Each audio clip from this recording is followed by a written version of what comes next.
वळूयात पुढच्या बातमीकडे। अंधेरी स्थानकाच्या एका ठिकाणी मराठी भाषेच्या मुद्द्यावरून वाद झाला। मराठी बोलण्यास सांगितल्यानं टीसीनं प्रवाशाला या ठिकाणी कोंडून ठेवल्याचा आरोप होतोय। तासभर या प्रवाशाला आरपीएफ कार्यालयामध्ये कोंडल्याचा आरोप करण्यात आलाय। प्रवाशावरच सरकारी कामात अडथळा आणल्याचा गुन्हा दाखल करण्याची प्रक्रिया सुरू असल्याचाही आरोप या ठिकाणी करण्यात आला। दरम्यान प्रवाशाला विनाकारण त्रास दिल्याचा दावा मराठी एकीकरण समितीने केलाय।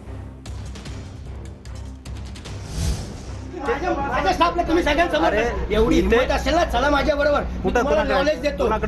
चला उठा, चला जाऊ, क्रिएटिंग न्यूज चला जाऊ आपण। इनका भाषा का मैं पूरा कर देता हूं। तुमच्या आम्ही तुम्हाला मराठीत भाषा तुम्ही या सेवेसाठी दिली आहे। तुमच्याशी बोलायला चला कोणाकडे मोबाईल मधलं व्हॉट्सअप का हिंदी मध्ये ते सांगा मला। ते विषय नाही, तुम्ही महाराष्ट्र राज्यात तुम्ही काम करताय, आम्हाला मराठीत भाषा पाहिजे, मराठी सेवा द्या। कोणाशी काय बोलायचं, आम्ही फक्त मराठीत सेवा मागतो तुम्हाला। सेवा तो बोलला का नाही देत? नाही बोलत ना तो, तेच तर नाही बोलत होता, तर तुम्ही माझ्याकडे बोलायचं। तुम्हाला तेच म्हणलं। म्हणजे आपल्याकडे रेल्वेमध्ये हत्या होते तेव्हा यांना कोणाला पकडायचं हे होत नाही, परंतु एक आपला सामान्य माणूस त्याला 2 तास इथे पकडून आणतात लगेच। काय मागणी केली आहे? व्हॅलिड पास आहे, व्हॅलिड तिकीट आहे, फक्त मराठीची मागणी केली। अमराठी टीसी कडे यू शुड स्पीक मराठी, तर तिकडे एक तो मराठी नावाचाच कोणी सावंत नावाचा टीसी येतो, याला धमकी देतो तुमच्यावर गुन्हे नोंद करू।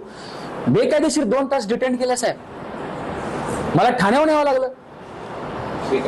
त्याच्यावरती गुन्हा नोंद करा साहेब।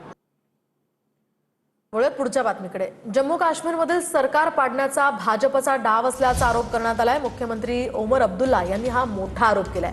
भाजपकडून आमदारांना मंत्रिपदासह 20 ते 30 कोटींची ऑफर असल्याचंही ओमर अब्दुल्ला म्हणाले। एक बंद कमरे में मेरे एमएलए को कह रहे हो आप हमारे साथ, आप जब आओगे तो हम आपको रियासत देंगे। सुप्रीम कोर्ट का बीजेपी का एक ओहदेदार, सुप्रीम कोर्ट का वकील मेरे एक जम्मू के एमएलए को बंद कमरे में कहता है 20 से 30 करोड़, एक मिनिस्ट्री और रियासत का दर्जा, आप हमारे साथ चलो।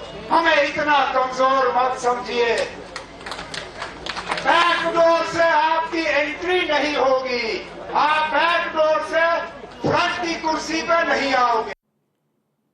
वळूयात पुढच्या बातमीकडे। जुलै महिन्यात झालेल्या मुसळधार पावसामुळे मुंबईकरांना आता दिलासा आहे, तर 7ही धरणात 50% अधिक पाणीसाठा आहे। मात्र पाणी कपात अजूनही कायम आहे। 7ही धरणांमध्ये सद्यस्थितीत 7,21,278 दशलक्ष लिटर इतका जलसाठा जमा झालाय। मुंबईत दररोज 41,000 दशलक्ष पाणी पुरवठा होतो।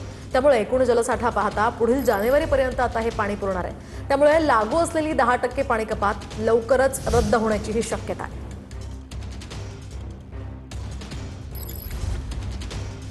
तर दुसरीकडे पुणेकरांना सुद्धा महापालिकेकडून आता दिलासा मिळू शकतोय। पुणे शहरातील पाणी कपात तुर्तास स्थगित करण्यात आली आहे। धरण साठ्यामध्ये वाढ झाल्यानं सोमवारपासून आता शहराला नियमित पाणी पुरवठा होणार आहे।